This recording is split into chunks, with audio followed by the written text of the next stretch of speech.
Okay, friends, today our topic is oxidative decarboxylation of pyruvate. We have studied the glycolysis. From glycolysis, the glucose breakdown occur and pyruvate molecules are formed. Two pyruvate molecules are formed. And this process was occurring inside the cytosol.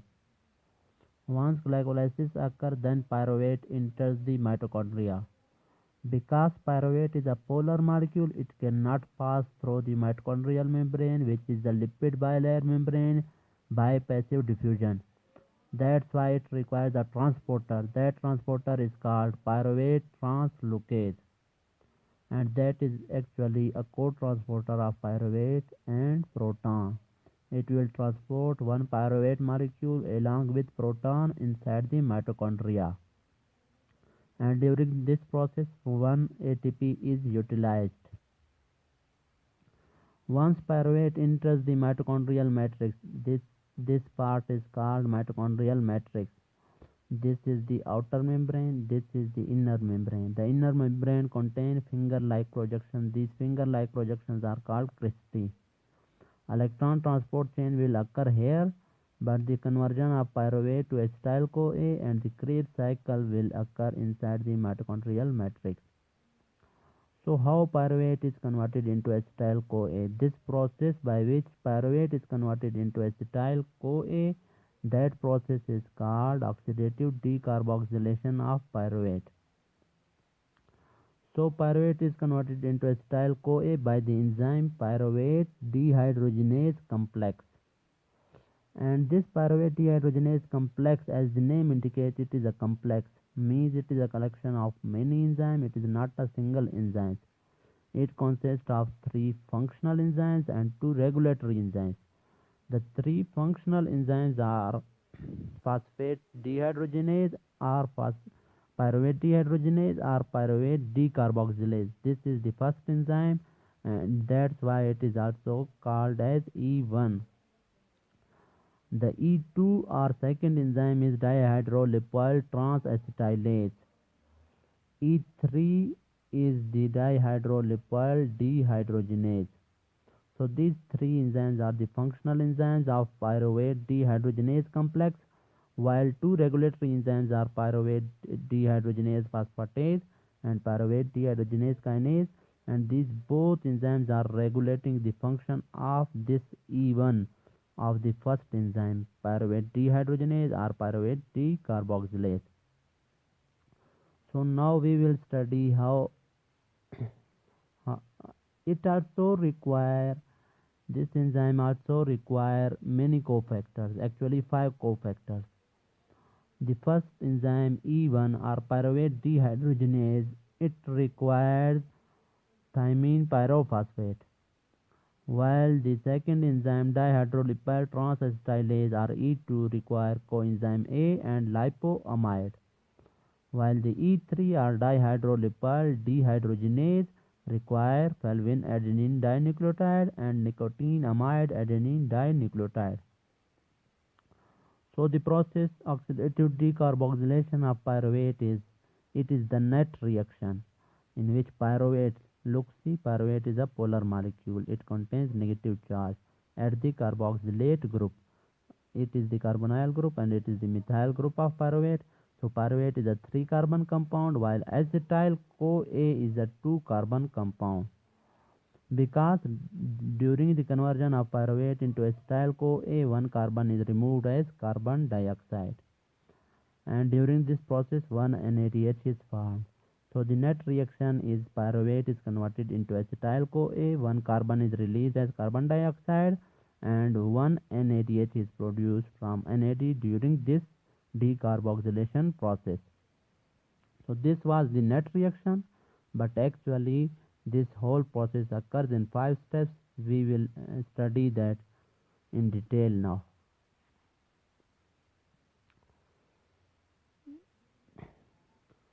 Conversion of pyruvate into acetyl CoA. So the first step is decarboxylation step, means removal of carbon dioxide. It is the pyruvate. In first step, pyruvate combines with thymine pyrophosphate. The enzyme is pyruvate dehydrogenase or pyruvate decarboxylase or E1. So the carbon is removed as carbon dioxide, while the uh, that this carbon dioxide is actually this carboxylate group, and at the place of this carboxylate group now TPP will bind. Thymine pyrophosphate will bind at the place of carboxylate group. So the compound formed will be called as hydroxy ethyl TPP. Because it contains two carbon atoms, so it is an ethyl. Hydroxy ethyl TPP is formed in the first step and carbon is removed as carbon dioxide.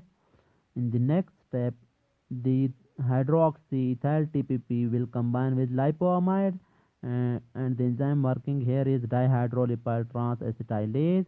It is also known as E2, and the compound formed will be acetyl lipoamide.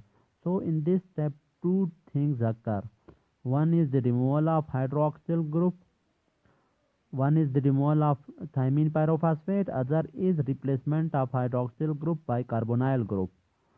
So when hydroxyl group is removed by carbonyl group, then this compound CH3CO, this is called acetyl. And at the place of thymine pyrophosphate, lipoamide is attached. So it is now called acetyl lipoamide. And thymine pyrophosphate is now free. It will be reused for the next pyruvate molecule. This first step, decarboxylation step, is actually a rate limiting step. Rate limiting step is the decarboxylation step.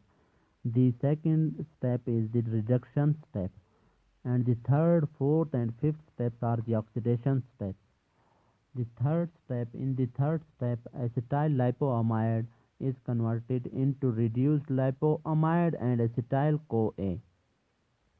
Actually, in this step, acetyl lipoamide combined with coenzyme A. The enzyme working is the same which was working in the second step, dihydrolipoyl transacetylase. So, at the place of lipoamide, coenzyme A will combine, will attach, and the lipoamide will be removed, and it will be also reduced because hydrogen is added to lipoamide. So this step was the oxidation step because here oxidation of acetyl lipoamide occur. Then in the fourth step, lipoamide, which is in reduced form, it will react with FAD, fulvin adenine dinucleotide. The enzyme working here is E3 dihydrolipoyl dehydrogenase, and lipoamide will be oxidized because the hydrogen which was present in lipoamide will be added to FAD, and FAD will be reduced, but lipoamide will be oxidized in this step, and FAD is reduced because hydrogens are added to it. In the last step, FADH2 will give its proton or hydrogen ion to NAD itself. It will be oxidized, and NAD will be reduced, will be converted into NADH plus H, and FAD is now oxidized. So one NADH is obtained by this whole reaction, and one is acetyl CoA. So the net products of oxidative decarboxylation of pyruvate is formation of acetyl CoA, and one molecule of NADH is also produced during this reaction, and one carbon is removed as carbon dioxide. So now we will study about the regulation of pyruvate dehydrogenase complex enzyme. I told you the only first enzyme, pyruvate dehydrogenase or pyruvate decarboxylase, is regulated, while other enzymes are not regulated. And the regulator of these enzymes are two enzymes. So those two enzymes are, one is pyruvate dehydrogenase phosphatase, other is pyruvate dehydrogenase kinase.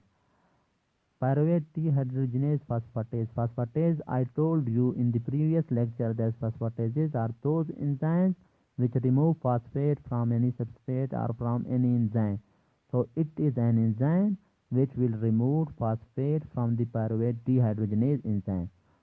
Don't confuse pyruvate dehydrogenase phosphatase enzyme with the pyruvate dehydrogenase enzyme. Pyruvate dehydrogenase enzyme is a functional enzyme which is regulated by this enzyme, pyruvate dehydrogenase phosphatase.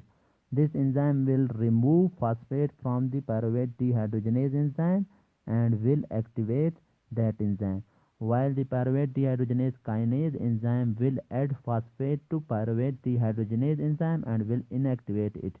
So pyruvate dehydrogenase enzyme is inactive in phosphoform while it is active in dephosphoform. So pyruvate dehydrogenase kinase is stimulated by acetyl-CoA, ATP, and NADH. So these three compounds will stimulate this enzyme, and as a result, this enzyme will causes phosphorylation of phosphate pyruvate dehydrogenase. As a result, pyruvate dehydrogenase will be in inactive form, while the pyruvate enzyme while the pyruvate compound is inhibiting this enzyme. As a result, this enzyme cannot phosphorylate the pyruvate dehydrogenase enzyme. As a result, pyruvate dehydrogenase enzyme will be active and will convert this pyruvate into acetyl-CoA. So this was the regulation. The next is we will study about some vitamins which are required for the pyruvate dehydrogenase complex or for the formation of its cofactors. Vitamin B1, vitamin B2, vitamin B3 and vitamin B5. These are the four vitamin B. These are required for the cofactors for the formation of cofactors of pyruvate dehydrogenase complex enzyme. Vitamin B1 or thiamine is the required for the formation of thiamine pyrophosphate. Thiamine pyrophosphate is a derivative of vitamin B1. Vitamin B2 or riboflavin is required for the formation of FAD, while the vitamin B3 or niacin is required for the formation of NAD, while pantothenic acid or vitamin B5 is required for the formation of coenzyme A. This thiamine pyrophosphate was the cofactor for E1. FAD and NAD were the cofactors for E3 dihydrolipyl dehydrogenase, while CoA was the cofactor for E2 dihydrolipyl transacetylase. So this was our topic oxidative decarboxylation of pyruvate. It is completed. In next in lecture we will study about the Krebs cycle.